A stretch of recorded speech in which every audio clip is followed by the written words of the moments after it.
Naquele tempo, disse Jesus a seus discípulos: não se perturbe o vosso coração. Tendes fé em Deus, tende fé em mim também. Na casa de meu Pai há muitas moradas. Se assim não fosse, eu vos teria dito: vou preparar um lugar para vós. E quando eu tiver ido preparar-vos um lugar, voltarei e vos levarei comigo, a fim de que onde eu estiver, estejais também vós. E para onde eu vou, vós conheceis o caminho. Tomé disse a Jesus: Senhor, nós não sabemos para onde vais. Como podemos conhecer o caminho? Jesus respondeu: eu sou o caminho, a verdade e a vida. Ninguém vai ao Pai senão por mim. Se vós me conheceis, conhecereis também o meu Pai. E desde agora o conheceis e o vistes. Disse Filipe: Senhor, mostra-nos o Pai, isso nos basta. Jesus respondeu: há tanto tempo estou convosco e não me conheces, Filipe? Quem me viu, viu o Pai. Como é que tu dizes: mostra-nos o Pai? Não acreditas que eu estou no Pai e o Pai está em mim? As palavras que eu vos digo, não as digo por mim mesmo, mas é o Pai que, permanecendo em mim, realiza as suas obras. Acreditai em mim, eu estou no Pai e o Pai está em mim. Acreditai ao menos por causa destas mesmas obras. Em verdade vos digo: quem acredita em mim fará as obras que eu faço, e fará ainda maiores do que estas, pois eu vou para o Pai. Palavra da salvação. Glória a vós, Senhor. O Senhor Bispo nos concederá a benção como evangeliário, e nós iremos fazer sobre nós o sinal da cruz e não bateremos as palmas.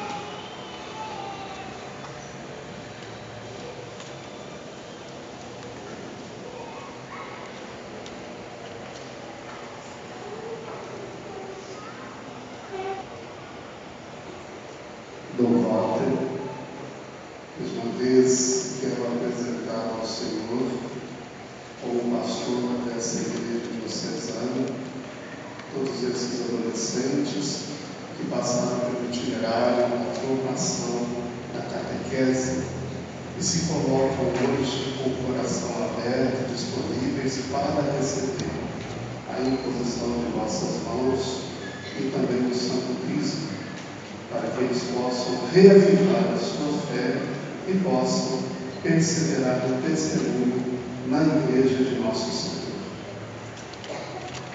Padre Rafael, é com muita alegria que eu recebo então a esses que foram preparados devidamente pela catequese para o sacramento da confirmação do Santo Batismo. Muito obrigado ao Senhor que está sempre à frente da catequese, também ao Padre Marco e os demais que atuam aqui na paróquia. Podem se sentar um momento, por favor.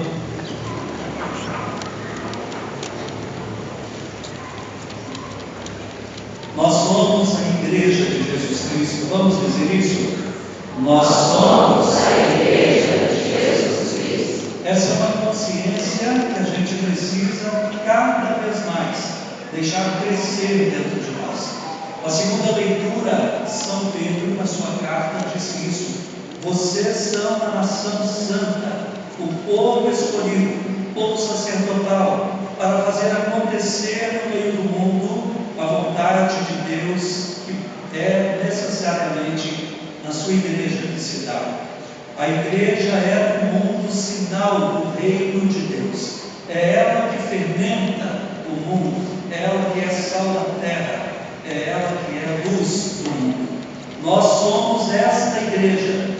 Não somos um povo cheio de medo, que olha com assombro para o mundo e fala: como é que vamos dar conta da vida?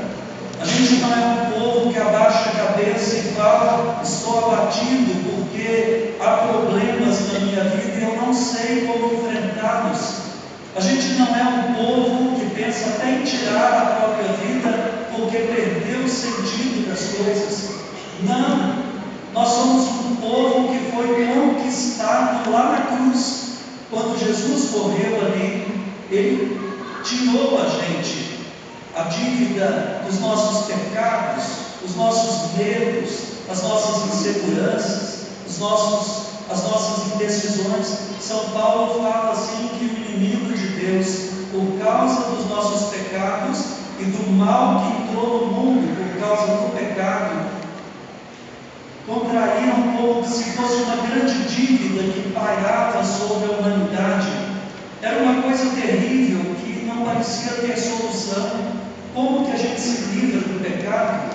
Não é verdade, gente? Está dentro de nós uma força que a gente pensa assim: meu Deus, eu quero fazer o bem, mas quando eu reparo, lá estou eu, falando mal das pessoas que eu prometi não falar, gritando com a minha mãe, lá estou eu ficando de mal, fazendo fofoca na internet, lá estou eu acusando as pessoas, sendo omisso com os pobres, lá estou eu pensando tanta coisa ruim. Havia uma dívida que a gente sente dentro da própria alma. Mas hoje a gente ouviu Jesus dizer no Evangelho: não se assuste, não atemorize-se o coração de vocês. Tenham fé em Deus, o Pai, tenham fé também em mim. Na casa do meu Pai há muitas moradas. Olha o que Jesus está dizendo: e quando eu voltar à casa do Pai, eu abrirei essas moradas para vocês, e eu voltarei e tomarei vocês comigo. Olha o que ele está dizendo: vocês estão no mundo, mas vocês não pertencem a este mundo. Eu estou no mundo, mas eu não sou do mundo. Vamos dizer isso? Eu estou no mundo, mas eu não sou do mundo. É claro que a gente está aqui nesse planeta Terra e a gente valoriza esse planeta, obra tão bonita que Deus fez, as árvores, os animais, a água, essa misteriosa criatura de Deus tão bonita, tão pura, casta e bela, como dizia São Francisco. A gente ama esse mundo, o corpo que Deus deu para nós. A gente ama cada obra da criação, as estrelas do céu, os planetas. A obra da criação é linda, mas há algo que transcende. A gente viria aqui para ficar 80 anos e morrer. A gente viria aqui para ficar 100 anos e depois tudo se acabar no túmulo. Mas para que tanta beleza, se era só por um pouco de tempo? A gente aprenderia a amar as pessoas, se apaixonar, ter filhos. A gente aprenderia a gostar dos amigos, para tudo terminar depois com uma morte sem sentido. A vida seria muito estranha e seria como um filósofo chamado Sartre diz: a vida é para a morte, é uma náusea, portanto. Não, nós não somos daqui, nós estamos aqui de passagem. E essa passagem tão bonita que Deus criou para nós, ela é um tempo de aprendizado, um tempo de aperfeiçoamento, de aprendermos a vencer isso que eu falei, que está dentro de nós e que nos assombra, a insegurança que pode levar até a ter uma crise de ansiedade, de depressão. Jesus está dizendo assim: eu sei o que habita dentro de vocês, eu sei que vocês têm medo de responderem aquelas perguntas tão difíceis: qual o sentido da vida? Quem sou eu?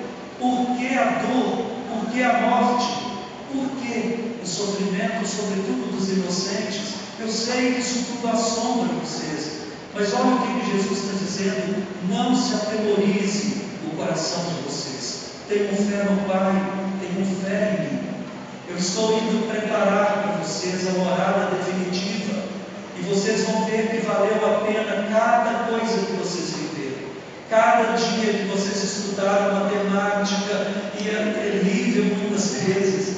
Cada dia que vocês choraram sozinhos, porque parecia que ninguém podia entender a dor de vocês. Cada dia que vocês olharam para o amanhã e sentiram tanta insegurança nele, vai valer a pena cada coisa. Também cada alegria, cada amigo conquistado, cada sorriso que você provocou, cada pessoa que você ajudou a levantar. Tudo em Cristo vale a pena. Tudo em Deus vale a pena, porque Ele fez de nós um povo escolhido, uma nação santa, um povo forte.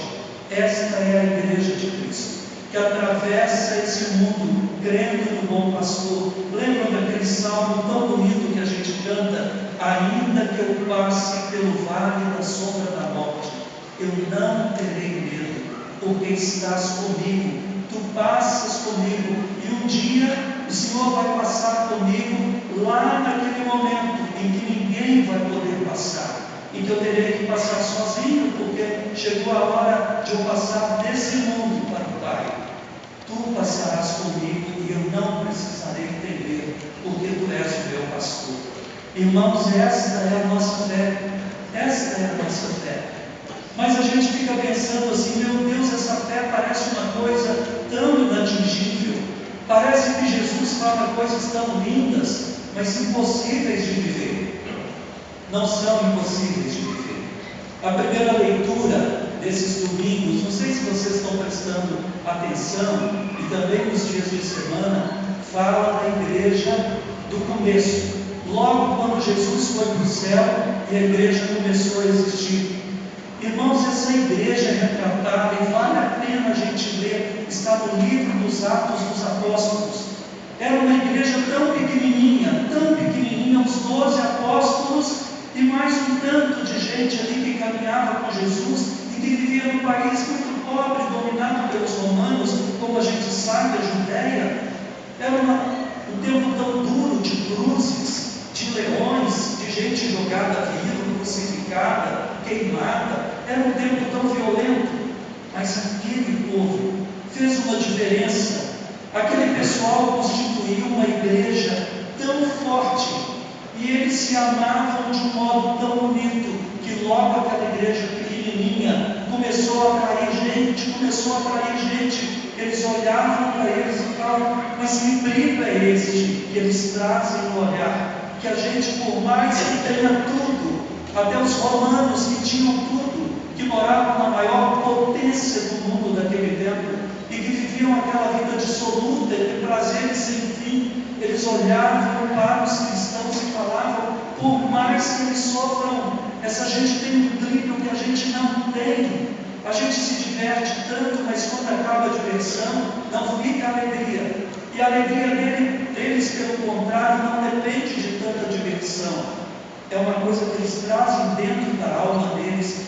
Quem é esse povo? O que eles têm? Era a igreja que estava nascendo.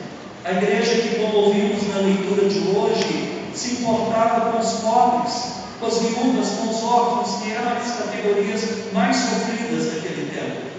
E eles não eram uma igreja só lá no céu, de liturgias, mas era uma igreja da vida, do chão, da casa das pessoas pobres, daqueles que vão ao encontro. Os jovens daquele tempo davam a vida sem medo por essa causa, atraíam multidões de outros jovens para Jesus Cristo, pela alegria que eles traziam, e que os outros jovens romanos e os da classe tão alta de Jerusalém não tinham. Esta é a igreja. Qual é então o segredo dessa igreja? Há algo por trás dessa igreja, que hoje vocês receberão. Chama-se Espírito Santo de Deus. Essa igreja nasceu no dia de Pentecostes, 50 dias depois que Jesus subiu ao céu. Essa igreja corajosa, alegre, essa igreja humana, essa igreja solidária, essa igreja vibrante, Essa igreja, ela nasceu da unção do Espírito Santo. Jovens, olha o que vai acontecer com vocês daqui a pouco. Eu e os dois padres vamos estender a mão sobre vocês. E eu vou pedir toda a igreja que está aqui para orar por vocês. E nós vamos pedir, Senhor, assim como o Senhor fez lá na igreja no começo, agora envia o mesmo Espírito sobre eles. O mesmo Espírito que fez Pedro de covarde, que negou Jesus, a um Pedro cheio de audácia, de parresia, uma palavra em grego que significa ousadia de viver a fé, de anunciar o Evangelho em todo lugar e tempo, sabedoria. Nós vamos pedir, vem o Espírito Santo, e agora dê a eles o dom da sabedoria, da inteligência, que é muito maior do que a inteligência artificial, porque a inteligência artificial, ela é o acúmulo das informações da humanidade até aqui, mas ela não sabe transformar esta inteligência acumulada em vida, que produz amor, que produz vida para todos, que sara as feridas, que faz os jovens quererem viver cada vez mais, porque receberam dentro de si uma força nova. Dá para eles, Senhor, o dom da fortaleza, para quando chegar a hora das grandes decisões, eles não serem fracos.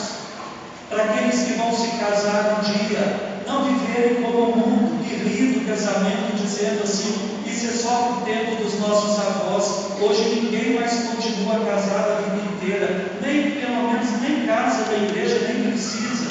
Claro, para quem não quer o compromisso do amor, é mais fácil não selar esse compromisso diante do altar, mas para quem crê que o amor tem a força de ir até o fim, não porque é só um amor romântico entre um rapaz e uma moça, mas é um amor romântico que foi fortalecido e tornado sagrado, sacramento por Deus. Esses querem esse amor e querem levar adiante a sua família até o fim, mesmo quando vier a cruz. Não é um amor bobinho que fica rindo e é bom só enquanto estiver rindo.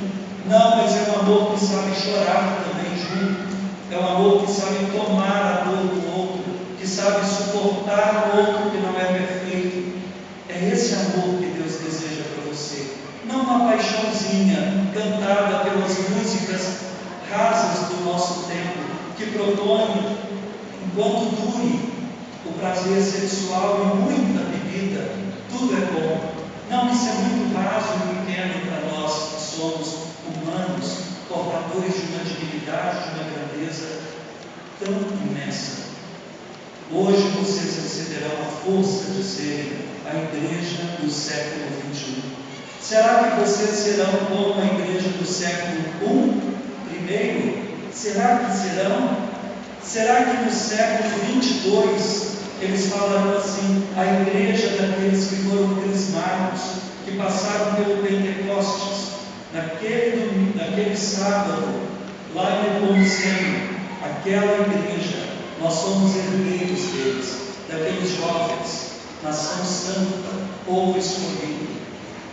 Quando você vier aqui em procissão, depois de renovar a fé do seu batismo, numa decisão agora mais madura, e aí eu vou, junto com o padre, fazer uma cruz na sua fronte. Uma cruz com óleo significa ungir, palavra que em grego significa Cristo. Você se tornará um cristão que terá a marca da cruz em você para sempre. E nós vamos dizer assim: fulano, recebe por este sinal o Espírito Santo, o dom de Deus, após a oração. E esse sinal, a unção, a marca sagrada em você, você estará pronto para viver igreja do século XXI, para ser a igreja, testemunha de Jesus, gente que tem a capacidade dada por Deus, não só pelas suas forças. Será que vocês querem isso, sim ou não? Nossa, a senhora acha que me convenceu, né? Aquele senhor que estava passando lá fora, ele falou assim: isso é demais. Vou melhorar isso aí para vocês. Muito bem. Daqui a pouco eu vou perguntar se vocês creem mesmo em Deus. Estão dispostos a renunciar às divisões. Olha o que estão fazendo com o nosso povo, com as nossas famílias. Dividindo, fazendo com quem pensa diferente de nós ser tomado por inimigo. Isso é para enfraquecer. A divisão enfraquece a família, a divisão enfraquece a cidade, a divisão enfraquece o país. O inimigo de Deus sabe onde entra a divisão, entra a fraqueza. Vocês vão dizer: nós renunciamos a esse tipo de conduta. Nós acreditamos na unidade entre nós, na união de almas, ainda que pensemos diferentes. Somos irmãos e não inimigos.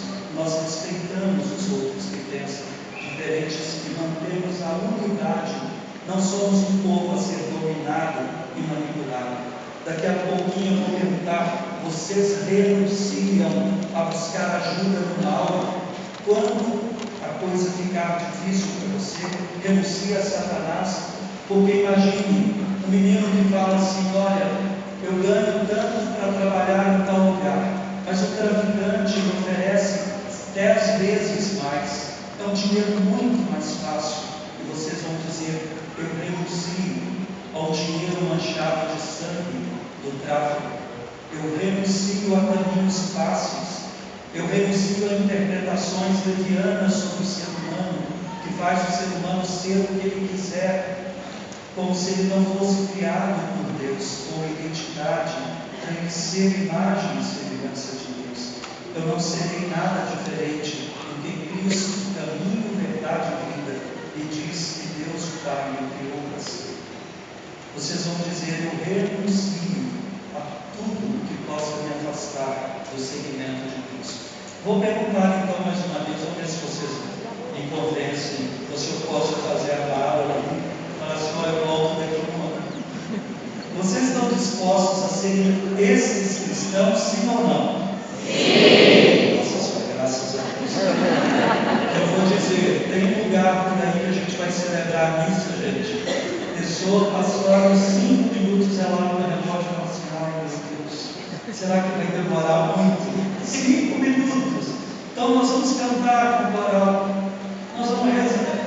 Aí eu falo assim: meu Deus, que qualidade de cristão, não foi crismada essa pessoa? Então a última coisa que eu quero dizer a vocês: foram crismados sim, mas prestem atenção. Por que apesar de terem recebido o mesmo Espírito de Pedro, Paulo, Maria, Madalena, por que são cristãos tão mornos assim?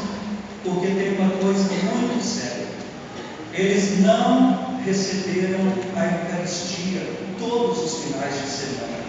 Eles não vieram e prestaram atenção naquele que tem palavras de vida eterna. Ficaram tentando viver a fé sozinhos, dizendo que rezam em casa e que tudo é a mesma coisa, deixando que Cristo ensinou que quem não comer desse pão não viverá, como se fosse uma palavra qualquer. Esse é o segredo. Não adianta só receber o Espírito e depois viver uma vida fora da comunidade. Você vai duvidar que valeu a pena. Amém? Amém. Podemos prosseguir?